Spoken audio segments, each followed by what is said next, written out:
They ain't see us coming till we hopped up on the stage. Now the fan base jumping like we dunking NBA. You gonna talk about the hood? Nah, I got something else to say. Intellectual convo, sprinkle with some game. This shit sounds serious. That ain't every day. Plus, Peasy got them jokes. You know that nigga always playing. Who's the white boy? That's nice, yo. Homie a G. He from the hood, plus he speak like he got a degree. What's up with XL? The guard, he a battling beast. Supreme knowledge and equality to round up the team. 4 dudes from the dirt with our eyes on the goal. Took coal, applied pressure, and made it a diamond throne.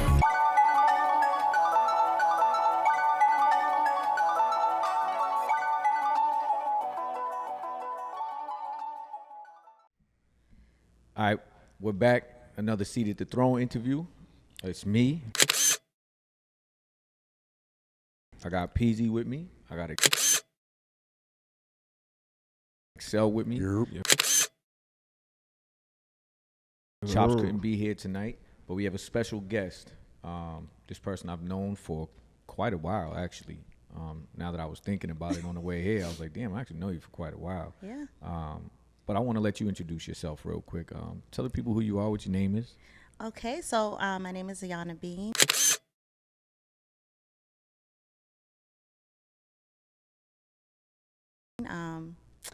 Maybe familiar with CME on BET American Gangster Trap Queens, which is also now on VH1 too. That's going to start in the next few weeks. I'm an author, entrepreneur, a couple of things. Yeah. It's crazy because when I first met you was probably maybe 2007, 2008 probably. I think so. I Well, think. see, because I get you and your brother confused, so Right. I probably met him much longer than 2007. Yeah, because I was Early away 2000. for a little bit. Right, And then I when I was remember. away at that time, he was actually out there around. Yep.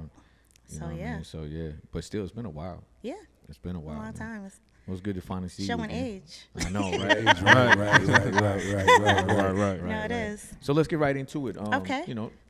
Let's start off with where you from? So I'm from Boston, and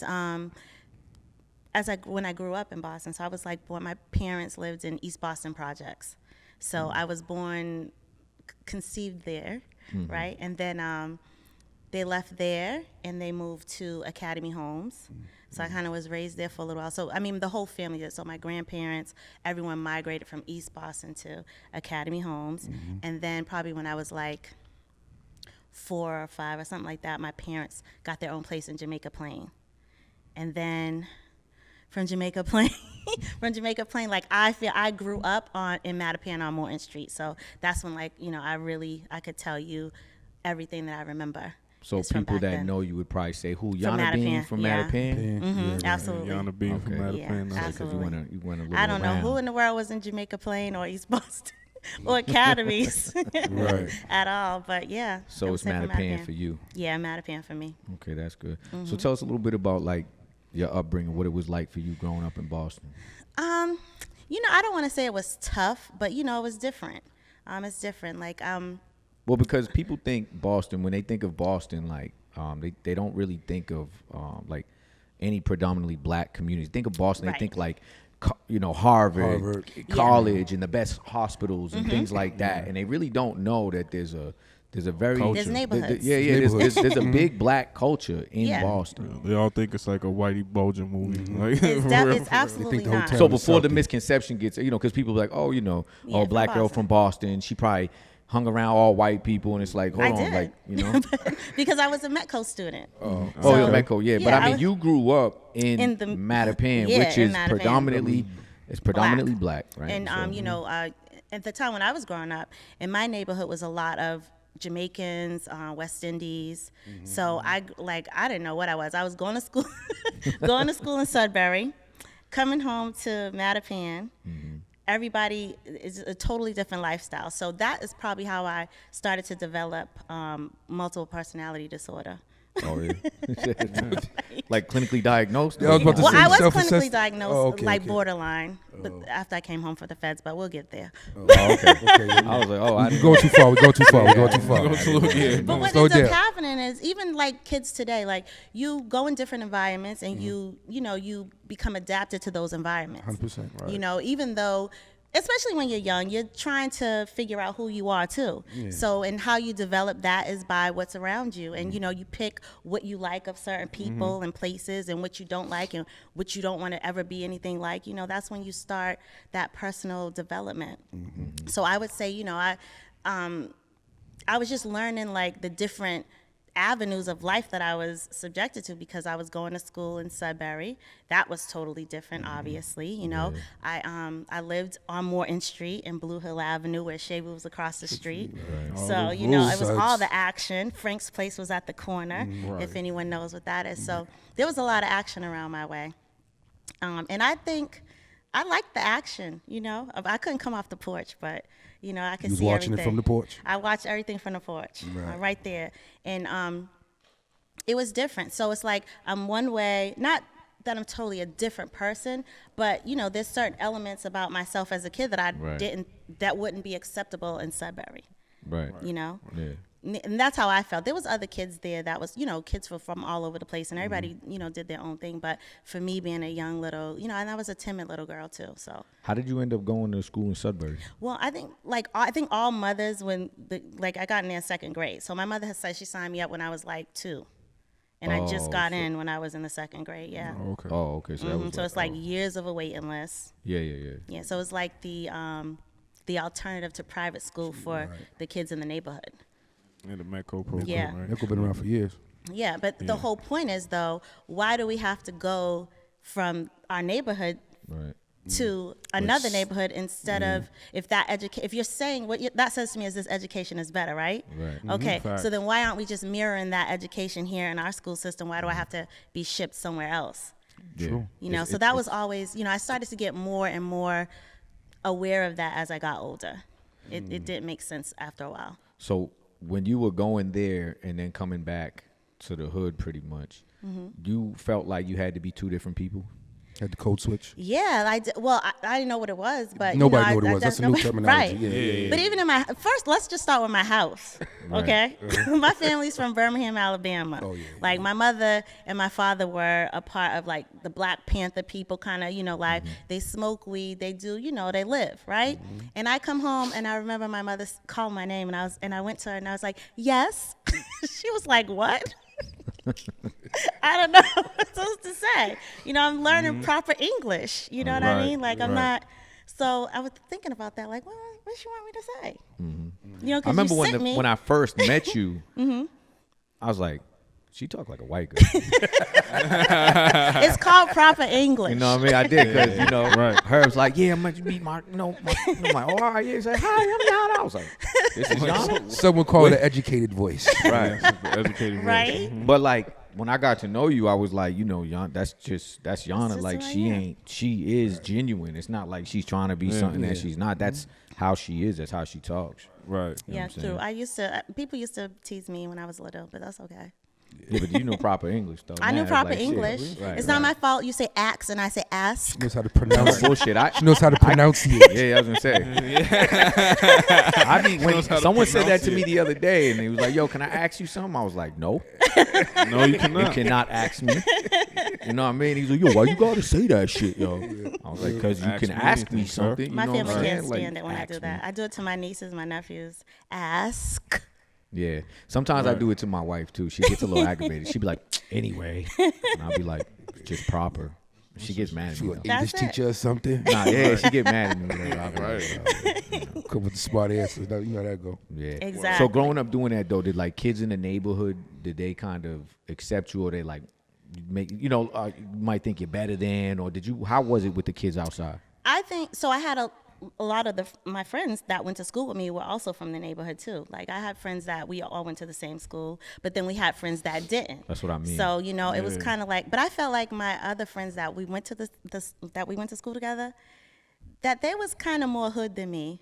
You know, they was like, I think my friend Keisha, she had 5 brothers, so she was tough. Right. And then they've been outside. They could go off the porch. I was on the porch. I don't know what was going on out there. Right. So I didn't, you know, I don't think that I didn't mix in well. I don't think, to me, you know, not on all levels. Like they was my friends, but I was kind of like, I think like just following behind. Yeah. You know, Felt because like I didn't know. Yeah, you know. And when you I did tried. kind of step off the porch, how old were you about? I was wild. I was wild when I stepped off the porch. Yeah. I tried to act wild. I thought I was wild. But I think I was. For me, it was wild because that wasn't really what I was about. You know what I mean? That wasn't really me. But there was like girl gangs. It was like the Corbett girls. They were the older girls, and we was like the little ones. And then there was another. I was in like 2 gangs. I wasn't ganging, but I was in a gang. Like Right, it was right. crazy. But I was- But I was, being a part of something. But I had no clue what was going on, really. You know what I mean? I went to school. I just wanted to be smart at school, and I was very smart. I knew that I was. But I think I didn't always feel comfortable being smart Why do you think that is? because it didn't seem acceptable. From To like your where you come And from? I didn't want to see that I was By better who, though? than. By who? By like my peers in my neighborhood. I was about to say home. That's what I was. surroundings, I right? Yeah. know, but that's what I'm saying. At Like I home. wanted to see. Yeah, at home and in my neighborhood, it just didn't, like I didn't want to seem uppity. Yeah, I I didn't want to feel you. seem uppity to anyone. And I don't think that they felt that way, but I felt like from my mother talking to me crazy about why are you talking to me like this? You know what I mean? Like you think you're better. I know this might sound a little crazy, maybe coming from me, but I'm gonna say it because I grew up around black folks, and, Yeah. and there is a certain portion of black folks that make certain people that speak, proper English or carry themselves, in an educated manner or with proper manners. They kind of make people feel, like an outcast. Like, Yeah. why fuck you gotta talk like that? Why you act like Right. that or whatever? Right. So that's why I was asking, like, who made you feel like that? 'Cause, Everything I've that seen was it. around I've me seen in my it. neighborhood. I've Everything. actually been around some people, right, growing up. There was some dudes, right, in the hood, and they was intelligent. Like you could tell they're intelligent, and they knew they was intelligent, and they would legit try to dumb themselves down. Right.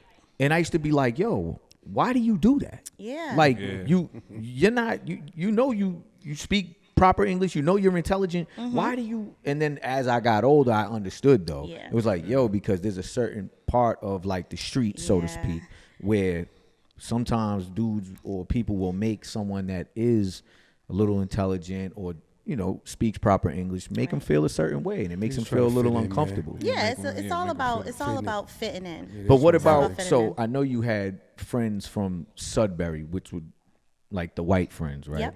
Did they ever?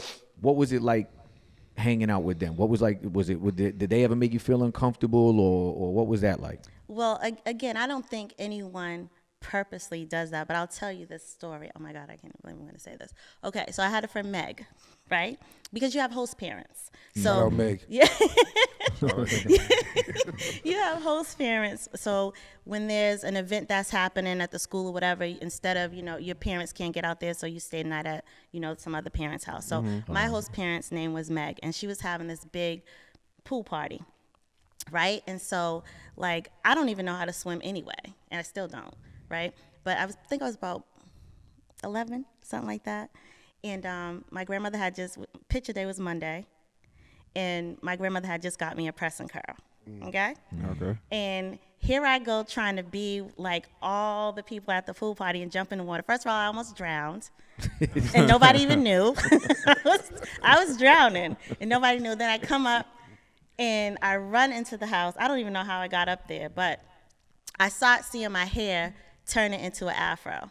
And I was thinking, first of all, grandma's going to kill me. And what am I going to do with my hair for picture day? And Meg and her sisters were like, oh, well, we could fix it. Let's just put it in a French braid. Oh. I was like, what? You can't put my hair in a French braid? Looking like Sealy from The Color What? Purple. Yeah, it was, I look. You should see my picture. I'm gonna send you my picture from that picture day. It was horrible. I had this afro with one little piggly braid in the middle, and that was it. And I was like, in my picture. They tried. They tried. They tried. They tried. They didn't try. Like I said, Like, it no wasn't one malicious. knows. I know what it you're wasn't saying. It wasn't malicious, malicious, yeah. but They just didn't know. there's things that some people were doing that they do that they're used to doing that wasn't what was going on around my way for real. And so they didn't understand the concept of certain things, and that's when I learned that I'm in 2 different environments because this side you can't do that here. That's when I started really learning, probably when I was 10, 11, but they really didn't try to treat me different.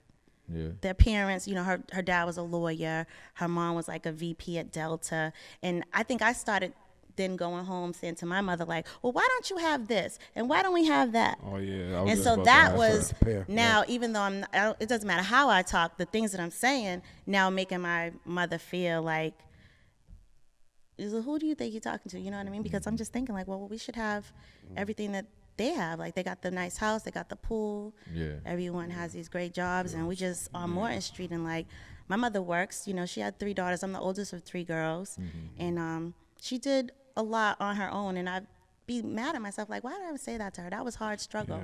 For her I to definitely do. think that that happened to me, like, you know, because I went to a private high school because I played ball a little bit. So I went to Brockton Public School my whole, like, up until I went to high school. And then when I went to high school, private high school, it's a culture shock. Like, when you first go sleep over your homeboy's house from, like, yo, come over and kick it. And you go to your man's crib and you're like, yo, you got a finished basement? Like, you know, Right. certain shit like that. Like, you got a couch? You know what I mean? Like, when you go home and you start. Now, before that, everybody in my neighborhood, I grew up on the south side of Brockton. Everybody in my neighborhood, we all going through the same thing. We all got the same thing. But then when you go out there, you like, oh, This is and you different. start looking at how you live a little differently. You know what I mean? So Yeah. it definitely plays a Played a big part, and I just started questioning everything that I did, Right. everything around me, and all the things I wanted to do. And then when I got a little older, as we moved into the high school years, it just seemed like that life was impossible for me to do from where I was from. From Morton, Yeah. right, from Morton Street.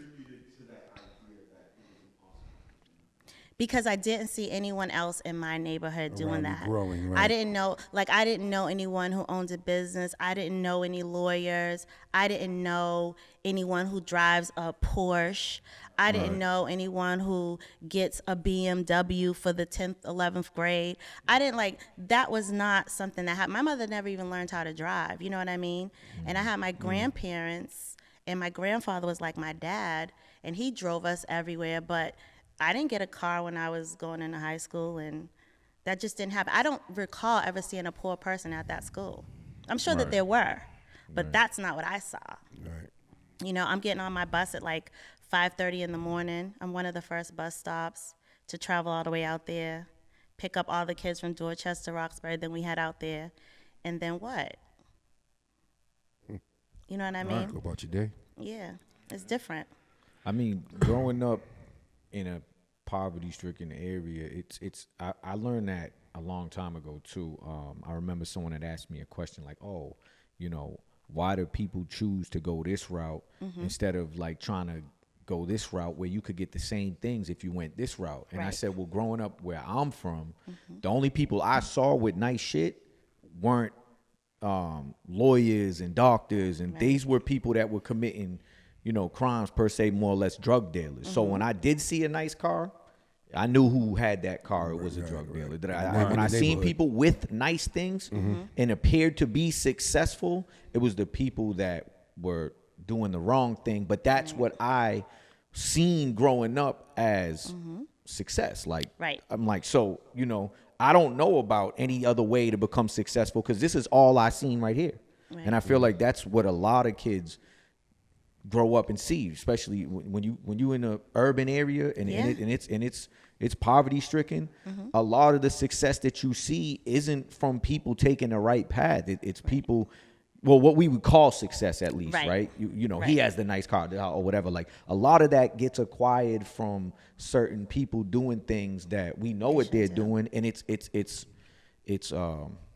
enticing. It's is. you know, it's like the money, the power, the respect that comes with that as well. You see, and it's very easily to be, you know, influenced by that and go, oh, I'm fuck school. I'm doing this. Yeah. You know, and I think that's a problem that some people that aren't from areas like It's where true. we come from that just don't understand that. They just think that people just choose this on like, well, I'm just gonna choose this over this, and it's like it's not that simple.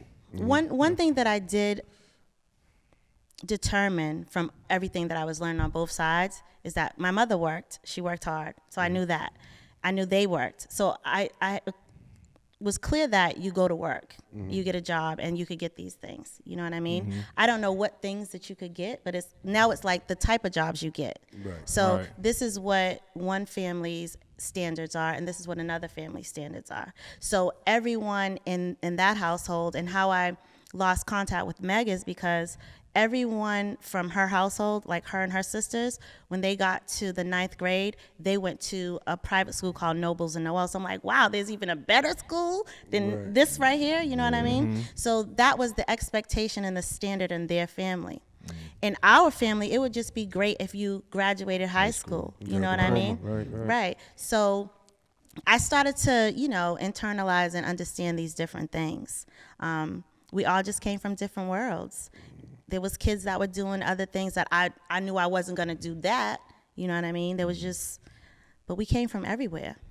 Yeah, I mean, it's the clothes was another. Just two I think the different- clothes was the biggest thing for me. Like, oh man. I mean, it's just two different cultures, more or less. Two different cultures, but the kids from Roxbury and Dorchester, I think it was just in my household. So what I'm saying is, my mom, they were from the South, so she wasn't like the fashion spend the money on clothes like that or whatever. It was, you get a couple of outfits that'll last maybe a week or two at school. It's not, we're not going anywhere special. We're going to Bradley's and Zayre's. I get shoes from Favors. Fire. And that's what my stuff was from. So now my friends that were going to school with me, like, I think her mom was up on Marshalls and they had Guess, they had, they had all that kind of stuff. I didn't have it. Yeah. And then going over to Meg's house, they had Tretons, Benetton, all that kind of stuff. That was my wow. Yeah, that was the stuff that I wanted, you know what I mean? But the other kids were having it, but my mother wasn't up on stuff like that. So that was the other thing I couldn't stand. Yeah, because you want that stuff. want that stuff. Feel like You want you that can't stuff. get it. But I know that she didn't equate she probably thought nothing of these things when sending your kid out here, because you just want them to have a good education. But she didn't think about all of the things that surrounded you being able to successfully do that. Yeah, that's true. And sometimes it could, like you said, it makes you feel Out of a certain place, type fish of out of way. I'm water. out of place, and then you kind of like, well, like you say, you was questioning your mom, like, well, how come you ain't doing this, and how come you I put everything on her. That's wild.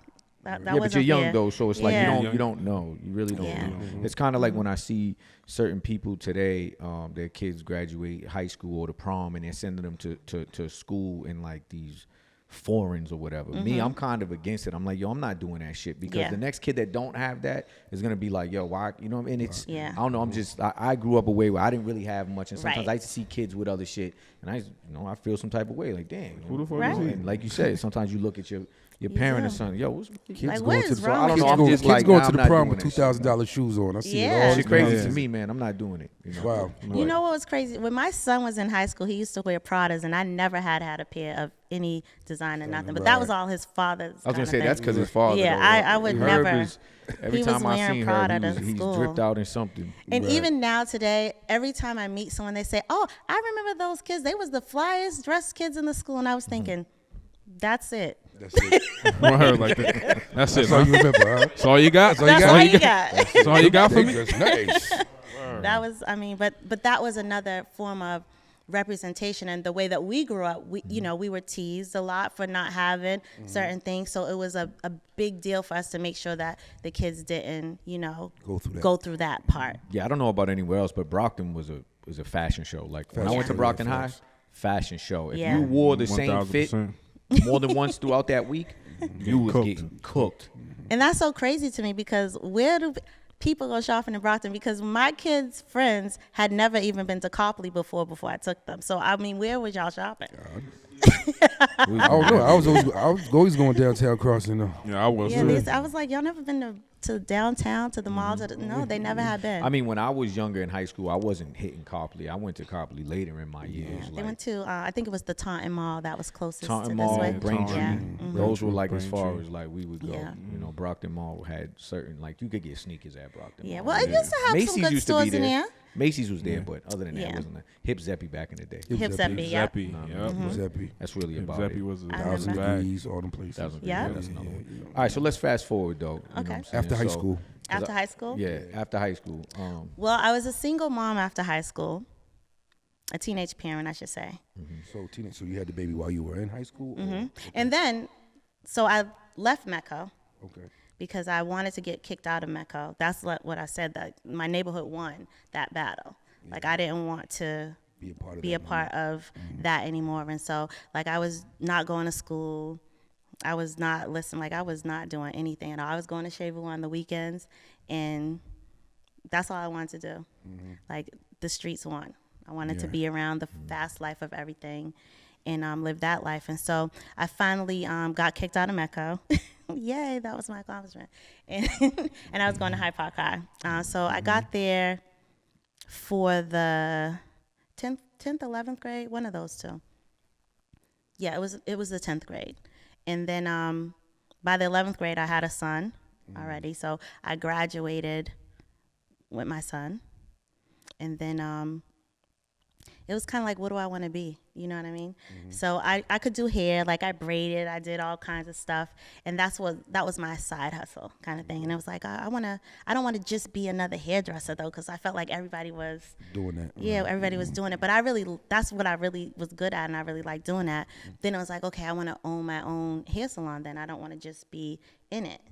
And then I had applied to colleges, and my mom was like, well, you apply to colleges. How are you going to go to college? You got a kid, you know? So that was another blow.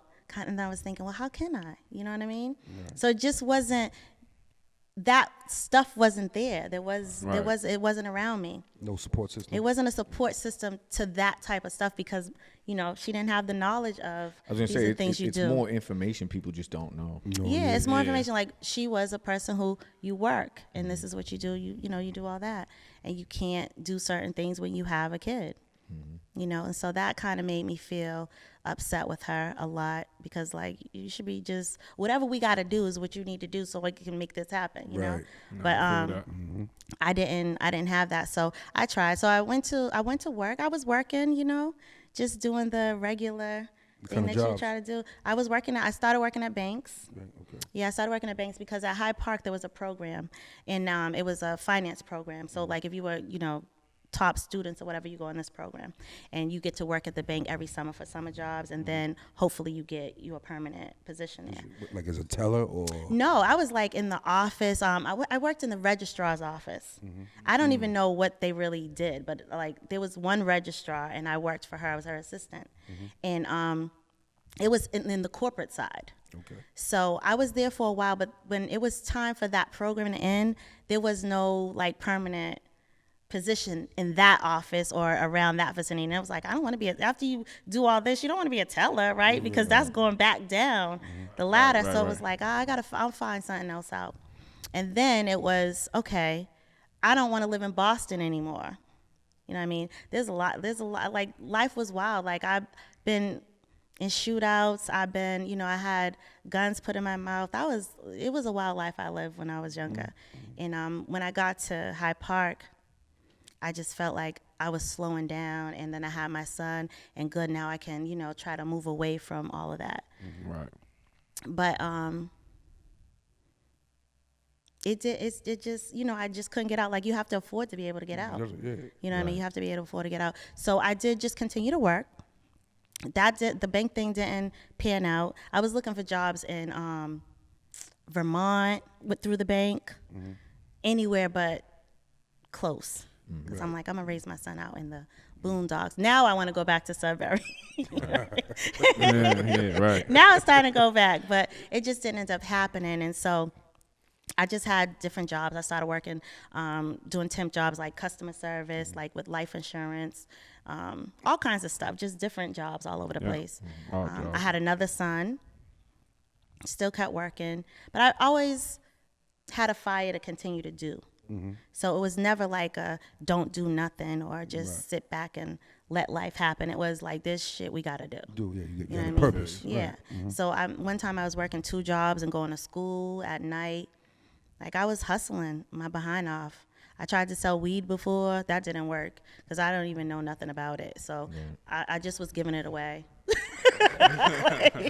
If you just give me that, I'll just pay you back. How much is that pound? $400. Okay. Seriously. Like my mother used to give me all the time. I don't know what it was. It was like here, but it didn't work. You know, that kind of stuff didn't work for me. You know what I mean? And I just wanted to have things for my sons. And I wanted to give them everything better that I had. But you didn't have.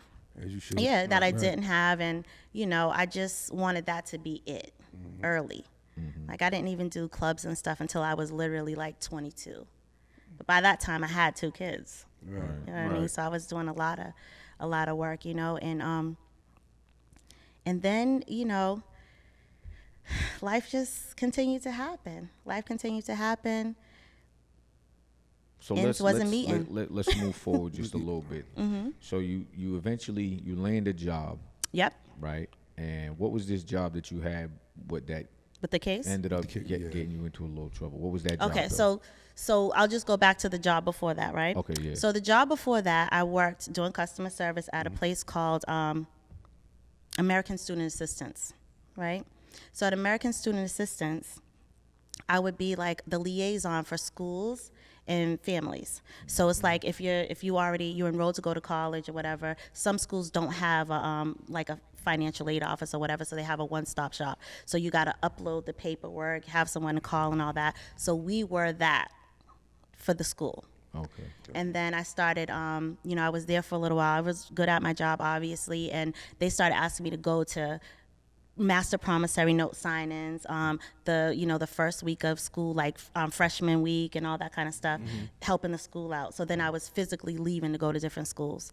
One time I was out here in Brockton doing the Brockton nursing school, like the financial aid lady went on maternity leave. So like I was really good at the job, right?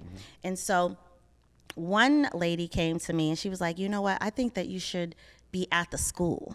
You know, the knowledge that you have and how good you are with people, you should really be at the school. And I have this, I know this position that's open at Emerson College. And she said, I think that you should meet with, you know, the director and I could get you the interview or whatever. I'm like, all right, you know, fine. That wasn't something I thought of, but, you know, I thought I wanted to work in higher education because then I could be off of work while my kids were out of school for vacations and stuff. Enjoy so I the thought, summers with them. yeah, so I was like, that is the perfect job to be in, higher education. So that's where I started getting into that role. So I get over at Emerson. I'm probably there for maybe 2 years or so. And that's a job life, right? But what was happening in my personal life at home, right? So I have a partner. My partner has a substance abuse issue, right? And it was dark for us. It looked nice. Right. You know, it looked nice because I'm always, one thing that he always said is like, Ayana, life is just not a pretty house with a white picket fence. And I was thinking, for who? You know what I mean? Like, that's my picture. That's what I want. So that's what we need to be trying to do. But that's not what was happening. Like, I was drowning. Like, I had a great big office at the school. Yeah. Like, I had a great title. I was the director of student accounts. You know, I had it was great from the outside, but I wasn't making even probably like not even $14 an hour pretty much. You know what I'm saying? So it wasn't like big money, but it was a great start to elevate. But I couldn't get away from the dark space at home. You know, I couldn't get rid of that. Like, it was a lot. I was burning the candles at both ends, trying to feed what is, and I don't want to say a person, so this is how I look at it. Addiction is what I was fighting, and addiction is what was happening in my household. So once, if anyone is familiar with that, when you have a loved one or, you know, friends or whatever that have had any substance abuse issues, they are no longer the person. It is now this, you know. And one of my family members was right next to the person you talking about. Right. You know what I mean? So I know. And it's tough. It's really tough. And trying to be a mom and try to have a career. And then I was getting into the music business. I was learning that. So I started like my own management company. And I wanted my kids not to be affected by the dark hole that was swallowing us up. So it was kind of like I was running on fumes trying to just make everything work. Trying to cover gaps. Yeah, cover up the gaps. lying my behind off all the time, you know, Right, to them right. even, you know, they're kids at this point. And so there was a time where it was just like, yo, it's just not meeting. They're not meeting, right? And I had access. In my position, we would receive checks coming into the office, and I was supposed to sign off on those checks. You know, it's the whole process I had to do. And the checks would come from the banks. So say, for instance, it's just like refinancing, right? So if a kid is coming into the school, they're going to consolidate all their loans. Now the check that from the bank is coming into for the loan consolidation. So I, you know, approve it, whatever, and send it off over to the ombudsman's office. So in my crazy mind, right? Because this is what happens when you're crazy and your back's up against the wall, so you think, right? You make these quick, stupid decisions. And what I did was I felt like, well, we need this change, right? This is how much money I need. I need $900, right? But this check was for like $1,200 or something. It could have been $900, whatever, one of the two. I think it was $1,200. And I'm like, I'm just going to use this and I'm going to pay it back. I'm just going to borrow this, right? And I just did it. Like, I didn't think twice about anything. Right. I was just, it didn't matter to me. I didn't think of you could go to jail, whatever. I talked to myself and said, I have this foolproof way that this works because I know how to do this, right? So I went and I took that. So listen to how smart Ayana is from Sudbury, right? I took that check and I deposited into my own bank account. Right? Yeah, that's smart. So now we're talking about how do you really even care what you're doing, girl? Like, no. You know, I didn't, because one of the things I didn't want to do is, I know people, like I could have said, I'll pay you, I'll give you this, you know. Yeah. I know what I could have did, but I didn't want anyone to know that this was a situation I was even in. You know what I mean? That was like embarrassing. My family looks at me like I'm this rich person with this great job and the smartest one they ever met, right? And here I am sinking in a hole, but nobody knows it because I can't, you know what I mean? I can't let that be. Reach out, right. Yeah, like who am I gonna ask? Who am I gonna reach out to? Right. You know what I mean? So after that one check, I put it in my account, and I think like the next day or whatever, I seen that it was like available. It was available, like the whole thing. And I didn't even sign the back of the check because I learned through this job, you don't even have to sign this check. I had a rubber stamp. And I didn't even do that, but it still cleared. And when I went to the bank, I swear to God, it was like I did an armed robbery, and everything was so slow motion. And I just went, and when I had it all out, it's like I was looking everywhere. I was nervous, but when that money came out, it was like, oh, I'm on. You know, I'm on. And like, I don't even think I'm gonna pay them back soon, but I'm gonna pay them back. You know what I mean? And after that one, it's like, now I became a person addicted to this process, because now, because I have everything, like I have access to everything that I need to take care of bills. I can go and, go to do whatever I wanted to do. I don't have to worry about what the needs are here. Like, and I just, it was $1,200, it was $5,000, $10,000, $30,000, and, just kept going. And you was cashing checks for like $10,000, $30,000 checks and shit? Oh, you in my personal bank account. He said it was at her disposal. She could just do what she wanted to do with it. So the addiction. On my personal bank account. And I didn't think, oh God, I'm gonna go to jail. I didn't think none of these things came into, I swear to you, I didn't think of that at all. I just knew that I had a plan. Why didn't it cross your mind? I probably didn't allow it to cross my mind because I wanted to continue to do it. Now, if I had talked myself out of it, then I would have messed up my whole fun. Right. You know what I mean? So I couldn't do that. And I think what happens to a lot of people is that when you know you're doing something that's wrong, you're gonna talk yourself out of it so that you can continue to do that, right? And the consequences, I didn't think about that. No. I really didn't. I just thought this was gonna work. You just reacted on impulse. Justified it. This was gonna work. I did. I totally justified this, and so. And I had money, like I had bread. I was having money. Like I hope so, $30,000 checks. Yeah, I mean, one time in my bank account, there was probably like when I thought I was really too far, there was probably like $65,000, $75,000 in my bank account that week. It was kind of like nothing's gonna happen, because every time nothing happened, I just thought nothing happens. Yeah, like reinforced. Because I'm doing the ins and outs that I needed to do at work, so it's kind of like, but I really wasn't. There's a whole nother part to that too, but I didn't even think about that. Right. So eventually you get caught up. Yeah.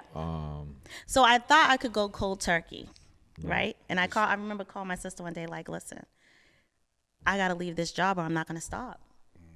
You know what I mean? I didn't say I got to leave this job before I get caught. I said, or I'm not going to stop. Right. So I applied for another job. I'm like, okay, get another job in higher education, and it's not going to have anything to do with checks. So I got a job at Berkeley, and I was I was the Perkins loan coordinator over there. So there, Perkins loans, there's little checks that come in from the people, like, they're paying their loan from 100 Book years is fees be and stuff $10, like that. $20, like, so it wasn't nothing. So I'm like, I'm safe. So I just saved, I just rehabbed myself, I just left, you know. Right. But I did know that there was some loose ends to something that I didn't fix over at Emerson. But I was going, you know, I was just going so wild, I didn't even remember, you know. And I just always had that feeling, something, I didn't do this the right way. And so after I was at Berkeley for like, I think maybe 5 months or so, it probably wasn't even 5 months. I remember the detectives coming in. They didn't look like detectives to me because they were talking to everyone in the different offices. So it's like, oh, we're doing an audit. You know, that's what I assumed it was. So I was just waiting for them to come to my office to audit me. I was ready. You know, everything was right. I wasn't doing nothing. And he asked me to come to the other office, like out the room. And I'm thinking, oh, because that's how important my job is. Right. That I can't be in my office while they talk to me like they did everybody else. And I'm dead serious because I was leaving to go on a trip the next day. Yeah. Right? And when they brought me in the office and he was talking to One-way me. trip to prison. I swear I was at that night. It was like, yeah, you going on vacation. Yeah. Go on vacation, all right. I was there that night. And when they asked me questions, they were asking me about my position and how I do things there. And I was like, okay, yeah, this is an audit. And then he said, so that's what you were doing at Emerson then? And I said, am I under arrest? You know? And he was like, you could keep talking about it. And I was like, no, I don't want to keep talking about it. At this point, I know I'm, you know, caught up. I know I was caught. So it was like, wow, okay. So you got sentenced to a year, right? No, for that first case, I got sentenced to 6 months, and then I was indicted and all that. It was a state case, but I'm such a sweet person, I guess, you know, and they felt so bad for me because, like, how stupid was this girl, right? That instead of going to Framingham, they sent me over to South Bay. So I did my time in Suffolk County, and I got 6 months and then 3 years probation. Okay. Right. And so I didn't have any restitution payments. So, you know, It I looked don't out for have, you. I didn't have one of those stories of, and in either one of my cases, I don't have one of those stories of over excessive, you know, like any of that, or a hard time or nothing. Which is usually the story for most people. It's usually a story for most people. Most black people is usually a story. Over sentencing, you know what I'm saying, excessive. And I'm very lucky. So you definitely got I'm very lucky. lucky. I was Definitely very got lucky that first time. I So- really was. You got 2 cases. I got 2 You cases. did So 2 different bids. 2 different bids. Yep. So I Okay. did the state bid and I did a federal bid. Okay. So my federal case was a year and a day sentence. That was the year and the day. Yeah, that was the year and a day, my federal sentence. So during that bid, at some point, you started to realize things were wrong with the criminal justice system, correct? Yeah, absolutely. I knew that beforehand, you know, but I think that we can see things around us all the time, but it doesn't really hit us until we're in it, or it happens Right. to something or someone close to us, you know. So what exactly motivated you to get involved with what you're doing now, which is criminal justice reform? Right now, what motivated me while I was in prison is that I met a lot of women in prison who had crazy sentences. And I think this one particular story was this young girl. She was only 20, and she had got hit with a 5-year sentence. And she told me, like, the dude isn't answering the phone, and he had her in the car, and he kicked it over to her side. And it was just like, wow, and you're still calling this dude. You just got 5 years, 20 years old in federal prison, never been in trouble before. And it was just like, wow, you just keep hearing the same story, the young girls, older women, same thing. Or, you know, there was a lot of different, like BMF wives in there too, and, you know, just crazy. And then I had a friend that was in there I made friends with. She was locked up, her husband was locked up, and her 4 kids was just spread out amongst family. And then they would send the kids to another family, and they would get tired of them. They'd send them over there. And then next thing you know, her oldest got phased out. And so she tried to get custody of the kids herself. And then the mom got out, and she ended up dying. She was in a horrible car accident. And so just things like that always just touch me. Like, there's something that you have to be doing with the situations that you're in. Just don't let it be for nothing. Like, I didn't want to just go to jail and I just went and did a sentence. Like, make it count for something, make it count for somebody. Like, you know, I went to prison. When I went to federal prison, my son, you know, one thing in our household was you got to go to college after high school. So my oldest son, he went to community college. My youngest son, he got into college and he was living on campus. But then I was arrested. Right? So I hustled up all the money that, you know, draw my bank accounts just so he could go to school and live on campus. And then 6 months later, he couldn't do the second semester there because, like, my bank accounts are frozen. I'm fighting a case. So I messed it up for my kids.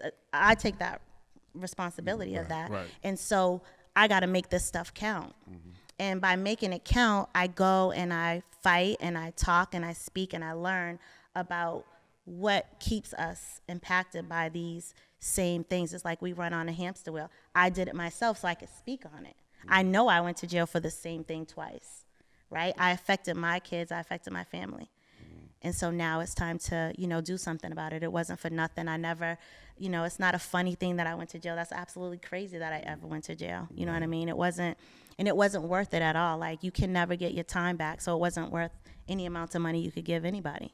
Yeah, because one thing about going to prison, you realize that you're not doing that bid by yourself. No. Other people are doing that time with you. Just because they're in the free world doesn't mean that they're not doing that bid with you or they're not affected by it. And it's worse for them. Well, you know what I'm saying? Yeah, So They have responsibilities here. You don't. So I never really, my family didn't come and visit me. I was in Kentucky for my federal prison yeah, because sentence. the feds ship you out, though. Yeah, I was all the way out in Kentucky, so I didn't want them to come. And I didn't have them come see me at South Bay either because I didn't want my kids to see me in a prison uniform. You know, that was just, that was too much, you know, too much guilt.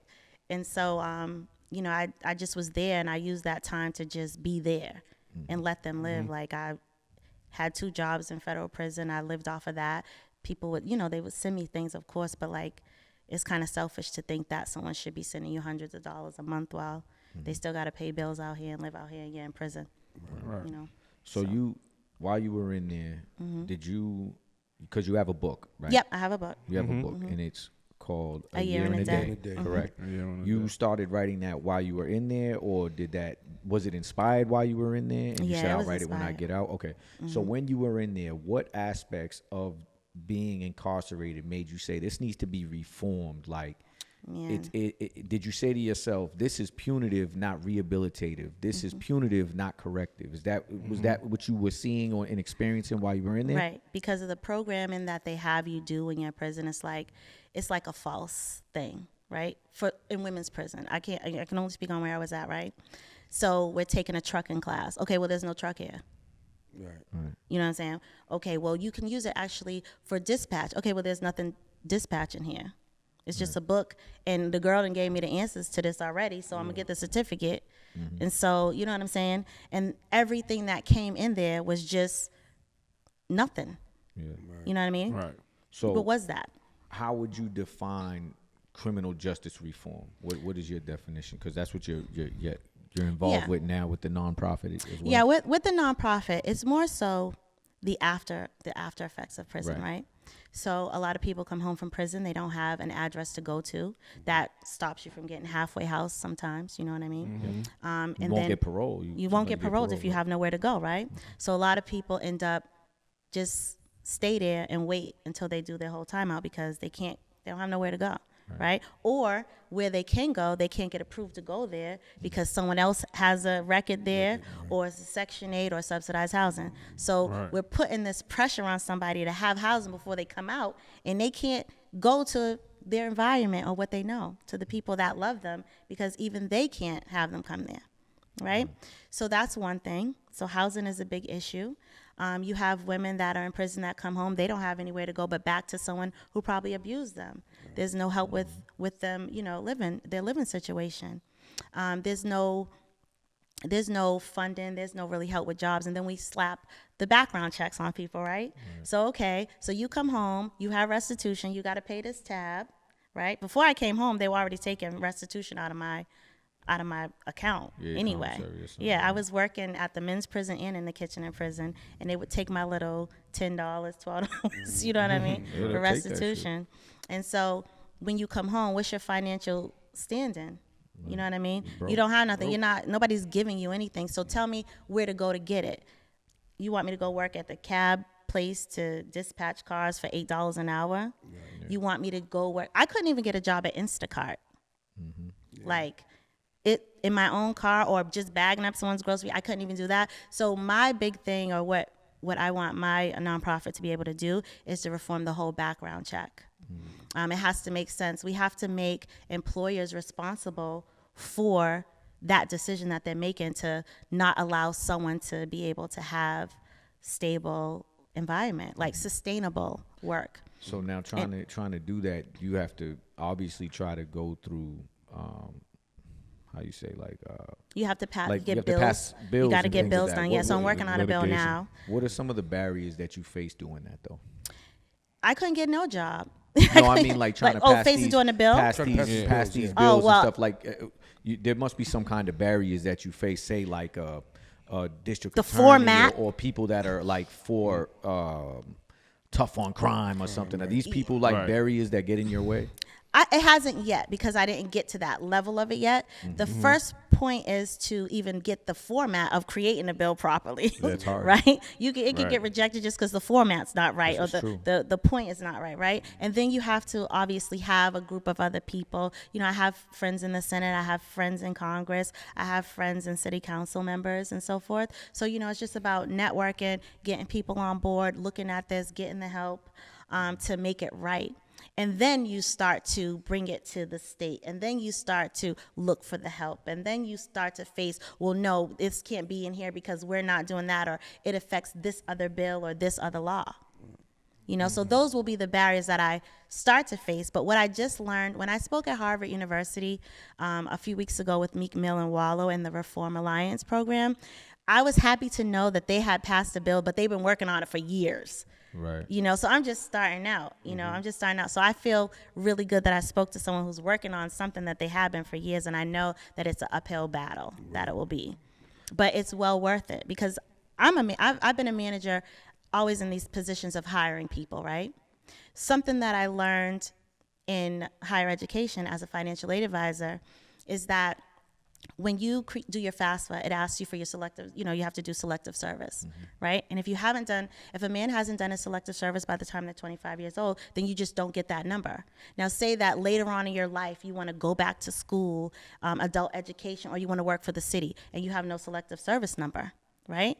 So you can't get financial aid because you can't provide this number, but this is what your financial aid person can do.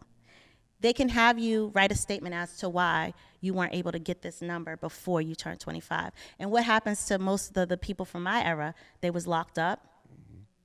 They dropped out of school. Right.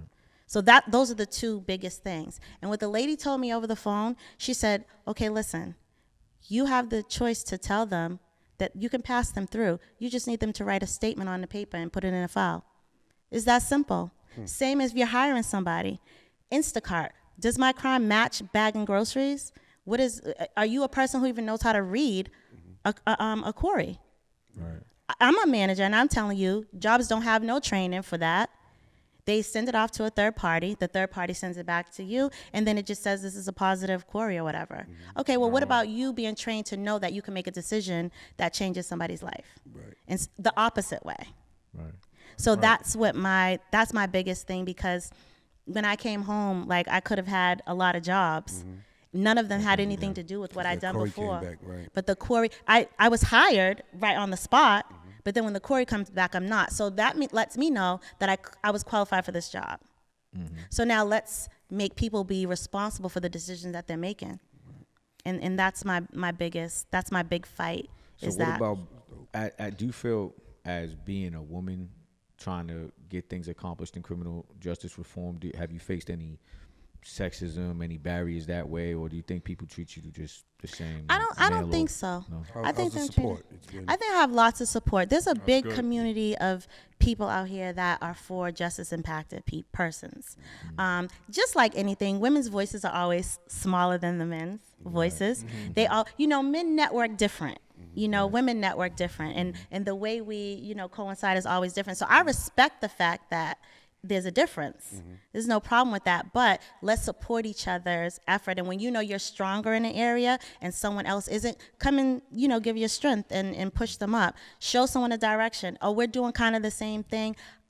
Help me out. You know what I mean? And I'm not saying that's not done. I mean, I do things like that all the time. That's how I do things. I'm always willing to give someone a plug or direction into something. So I just think that with anything that you're doing, if you're a stronger voice and a smaller voice and you're in a line together, help them out. Right. That's all you have to do, because it costs us nothing to do that. Yeah, I seen say you have friends in like the city council and all that. Like, have you like encountered any circumstances where it's like somebody tried to use like your case against you, or you went to like ask them for help and they was just like, nah, like I'm not? I haven't faced that yet. It's more so that in this world, my case is used to speak into, like there's a saying that they say, don't talk about us without us. So you can't speak on behalf of someone that was in prison if you've never been in prison. Right. You know what I mean? So you don't know the full experience. So that I think that I'm just it's a world of a lot of support, because everyone's fighting for the same thing. Now, in the criminal justice system, right? This, from what I've researched, I'm big on criminal justice reform. I have a ton of books that I read. I'll show them to you later too, like great books that you'd probably be interested in. But there's a huge amount of data that shows that there's clear racial bias in the criminal justice system. What do you think is the best way to go about trying to change that? If we had that answer, we could change the world with everything, because everything nowadays is so racist. Everything is fueled by a difference. And it's like right now, to me, it's like race isn't even the big issue anymore. I think I would disagree with you in criminal justice system. You think so? I think it is. You think race? I think it is. I think there's just an overwhelming amount of evidence for a huge racial bias in the criminal justice system. I'm talking about criminal justice system. In that aspect. Specific, especially for black men. I think the stats are like 1 in every 3 black men will experience some kind of incarceration. Absolutely. Black men are known to get longer, harsher sentences. Black men are like 7 times more likely to be wrongfully convicted. Yep. It's just, there's a clear racial bias in the system. Systematically. And I think, and in everything. So I think that really needs to be addressed. And, some people have solutions for it. I didn't know if like you had like a specific, what you think one thing might help that, or? See, so the one thing that why I go outside of that is because if we go outside of what's in the world and how everything is right? Systematic, how we're raised, how we're taught. We have to go outside to come inside to fix that problem. So we're talking about everything. A black man is more highly to be is going to be arrested. He's going to face interaction with law enforcement all the time. Like there's no black man who won't. Based on the statistics, right? Yeah. But that's because the way that the world is the way the world is working, and the way the world is creating things, and the way the world views blacks, the black and brown community, you're going to have this everywhere. In every aspect of life, we're going to have that problem because of what's happening on the outside.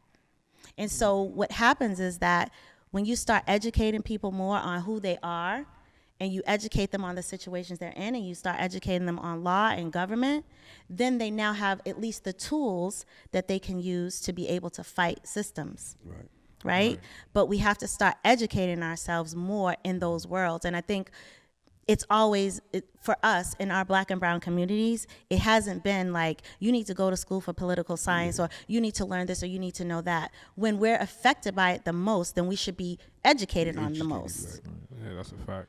It's not sexy enough for us to learn, I guess. Yeah, I mean, and it is. It's just about what are we learning, and then we get held back by these systems and these statuses, and it almost seems as though there's no way you can win, but we are winning You know, there are people who are winning. There are people who are making pathways for us. And so what it takes is everyone continuing to band together, to support it, to keep educated on it, to go, like, vote all the time. People need to vote. People need to know that their voices are bigger than everything else that's happening.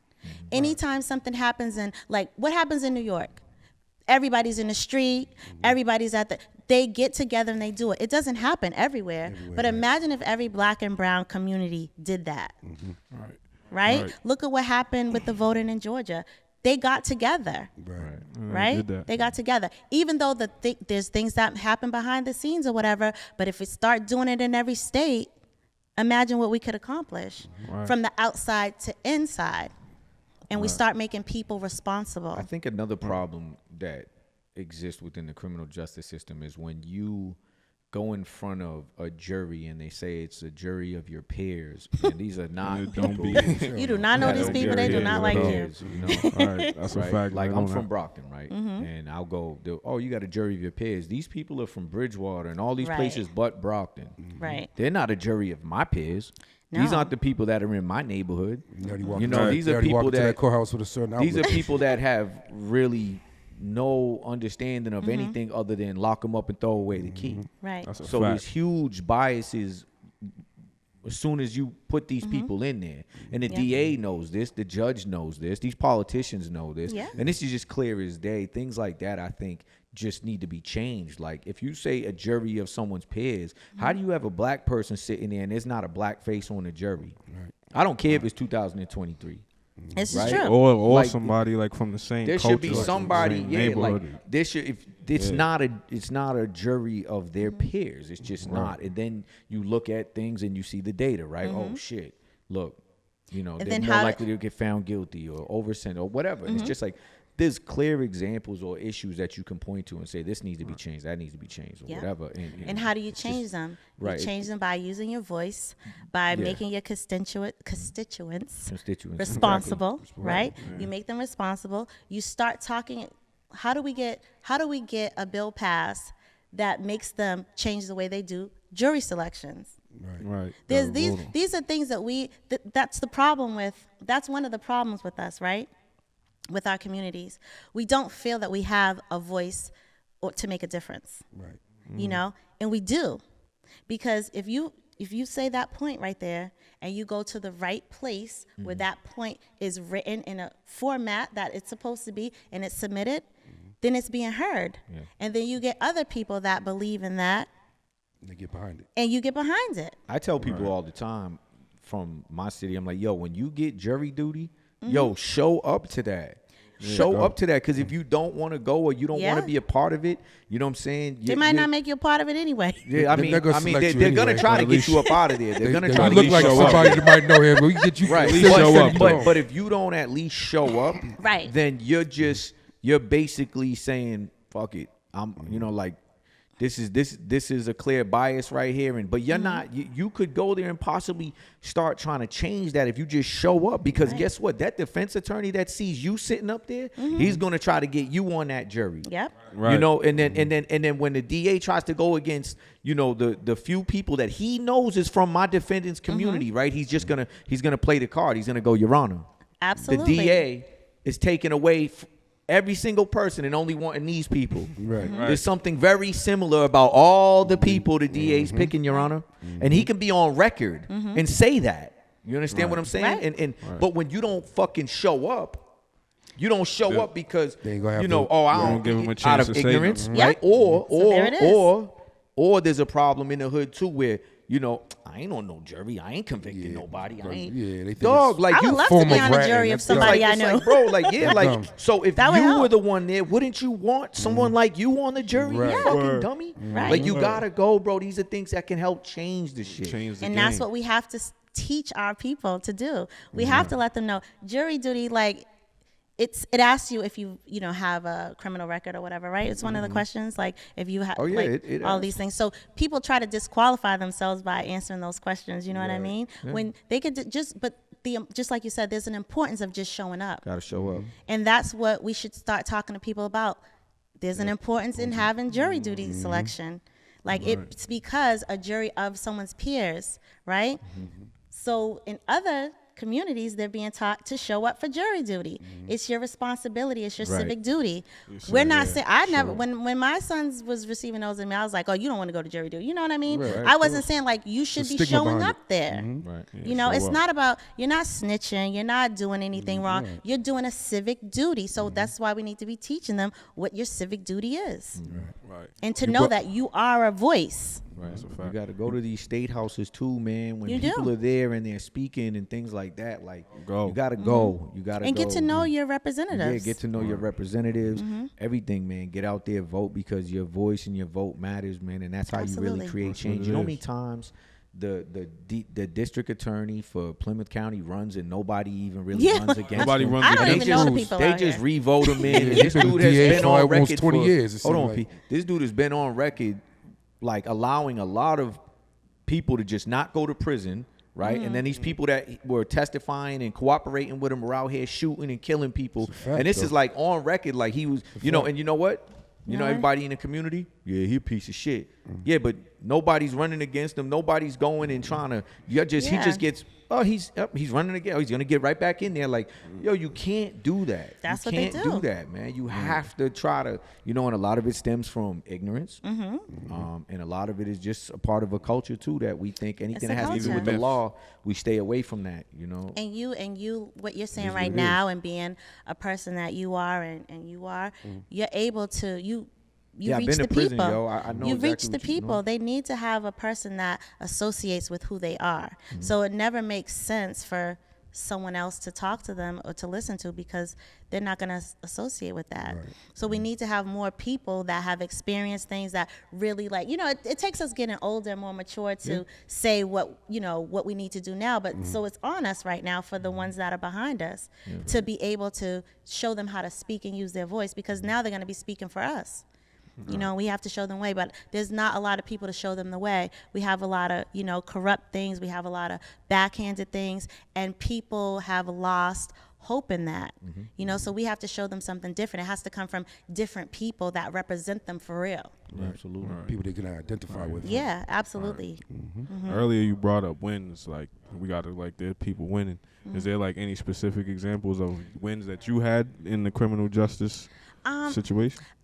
In the criminal justice system, like the reform, Yeah. I don't have a win I consider yet, but I feel like the things that I'm doing are wins for me, because I'm a big procrastinator, right? So anytime I do something and complete it, I'm always excited, and that's a win for me, right? I'm always surprised when someone asks me to come and speak, because I don't feel like I have it all together or whatever, but I'll still go and speak and do it, because like coming to places like this and sitting down with you all gives me the practice and training that I need to continue to move forward. So I always want to do that. This month I'll be speaking for the Department of Youth Services at their graduation. I'm really excited about that. Like that's a win for me, because I didn't even have to go through the process to get approved to go and do it. Yes, right? You know, there's another process, right? But again, it's about making relationships with people and who you know, and using those good relationships to open different doors. And a lot of doors have been open for me over the years in anything that I do, because I make good relationships with people.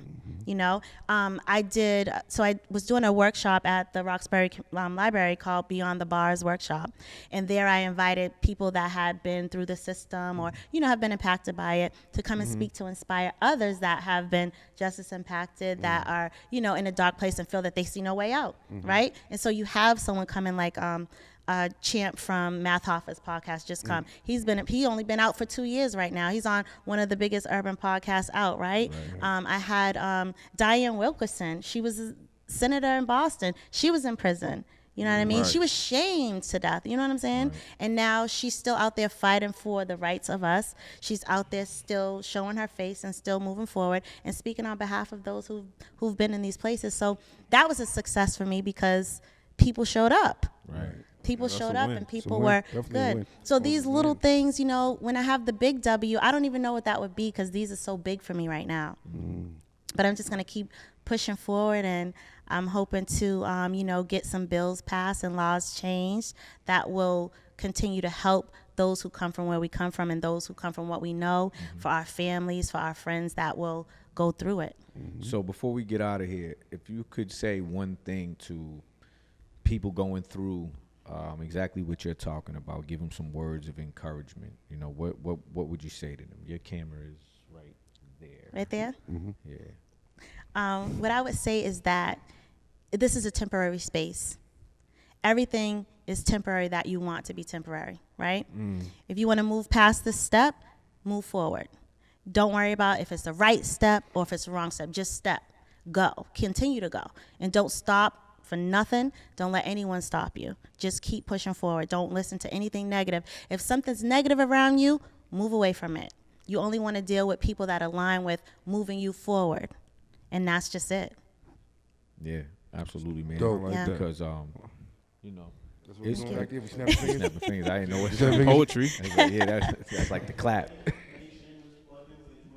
Yeah. Anything you want to talk about or before you leave here? Well, I plug in my book. No, so I was gonna say definitely. Yeah, plug yeah. in the definitely book. book. Yeah, we should The get book. Yeah. I, We need that. I'll plug in my book. So my book is A Year and a Day, Memoirs of a Regular Girl. And it's on Amazon. It's like everywhere books are sold, so you can get it at Barnes & Nobles, online, Target, Walmart. I'll be doing another book signing probably sometime soon out here in Boston over the next couple of months. I'm always doing some pop-up signing. I'll be in Detroit this weekend. I'm doing the Hood Books signing. So it'll be me, Big 50, and Miss T from Big 50, dope. Yeah, she is. She's Fire. so crazy. I watched the movie. That was a You good, did? Yeah, it was a good one, yo. She'll be up here soon too. Oh, yeah. I'll let you all know when she comes. Dope, And definitely let us know. yeah, she's like the sweetest person you could ever meet, and hilarious. We always have a good time. So we'll be at the book fair in Detroit this Saturday. The DYS graduation coming up. I'm super excited about that. It's going to be a group of 18 young men and women who are graduating the high set. So not the GED, but the high set, high which is set. equipped. I know Yeah. what that is. So they'll be. They completed that, and they're in Lakeville. I'm going to be going to. So they're from different areas. And then I'm again partnering with DYS so I can do some more things with them. I have my Grow with Google partnership where I'm going to be teaching different tools from Google for justice impacting and for kids that are in underdeserved communities. I have a lot of big things coming out of that Google partnership. So if you guys can look out for that, I'll probably be asking for some help too. So it's going to be really dope. Got you here. Where can people find you on social media? People can find me. I'm always on Instagram. Gram is where it's at, though. Gram is where It it's is, at. though. IG's where it's at. Yeah, I be in there, and I be in my DMs answering all of the messages that I get, and with the good ones, The good right? ones, right. So Don't be wildin'. Not the wild ones. Don't be wildin'. not the wild ones, but Right. it's at miss.ms.YANABEAN. So at miss.Ayana Bean.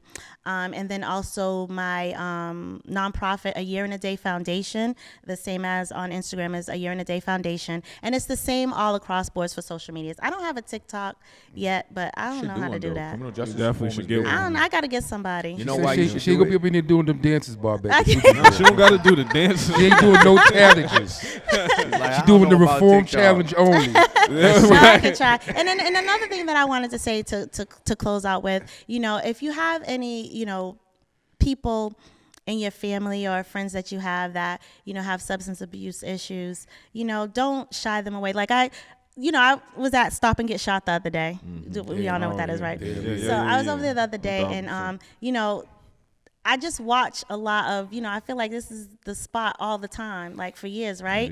But these are people, and this is someone's son, this is someone's daughter, this is someone's mother, father, kid, or whatever. And you don't know what people have gone through. So, I just wish people would, treat each other better, treat each other with kindness. And then if there's a telephone number you have of where someone could go to get help, plug them, plug them. Because people need it. You know what I mean? Yeah. It's fact. I want to say thank you because Definitely thank the you. work Definitely you're doing thank is you. definitely needed. I appreciate that. 100%. I know how hard it is. I'm dealing with the New England Innocence Project myself. Yeah, yep. It's extremely hard, man. Like people don't understand. There's people sitting in prison right now, right? And they have evidence that they didn't commit a crime, Mm-hmm. but due to technicalities, little things like this, bro, Mm-hmm. their lawyer didn't speak up when the Mm-hmm. other lawyers spoke up right. for their like example Mm-hmm. real quick before we get out of it. This is how crazy the criminal justice system is, okay? A man is sitting in prison right now. His co-defendants all got out on this evidence. And you know why he can't get out? Because his lawyer never objected on record and spoke on record, and the co-defendants' lawyers did. They're all out, and this man is sitting behind bars and cannot get out of jail because of a technicality like that. That's wild. You understand how important prison reform is?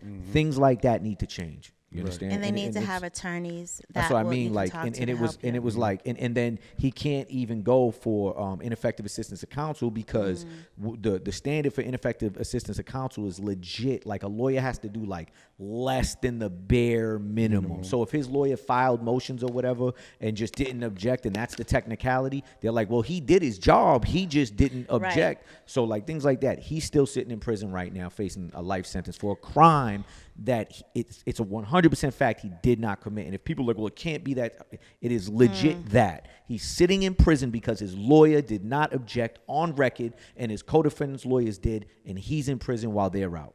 You Is he understand? is he that connected bad. with the Innocence Yeah, Project people? it's that bad. They've been Okay. trying to get him out, and it's like cases like that, man. So we need more people like you Yeah. and other people to Thank keep you. fighting, because it's something that really, criminal justice system needs to be reformed. Yeah, Like, absolutely. It really does. America has the highest incarceration Yep. rate. We have the most people incarcerated. It's unreal. It's punitive. You get out, you face second, how Michelle Alexander put it, is you basically become a second-class citizen. Oh, They yeah, can legally absolutely. discriminate against you. Absolutely. There's a lot that needs to be, changed, and people are fighting tooth and nail to keep it the way it is. Yeah. And these same people get mad when the criminal ends up their neighbor and breaks into their house. It's Right. ridiculous. So once again, there's a lot to it, and thank you for doing what you're doing. Thank you, and you Thank continue to Miss do Bean. the Like, work you know and what I'm saying? continue to speak about it. Yeah, I'm trying. And speak and get in the right circles, and I'll definitely have people for you to talk to too. Yeah. Yeah, Word. Thank you, man. We Absolutely. appreciate you coming on, man. I And, appreciate being here.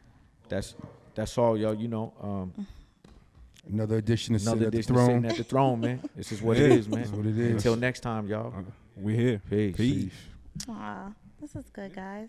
Got nice fired up about reform. He had to calm down a little bit. Nah, yo, because I'm reading. No, yo, it's a I lot. It's a lot.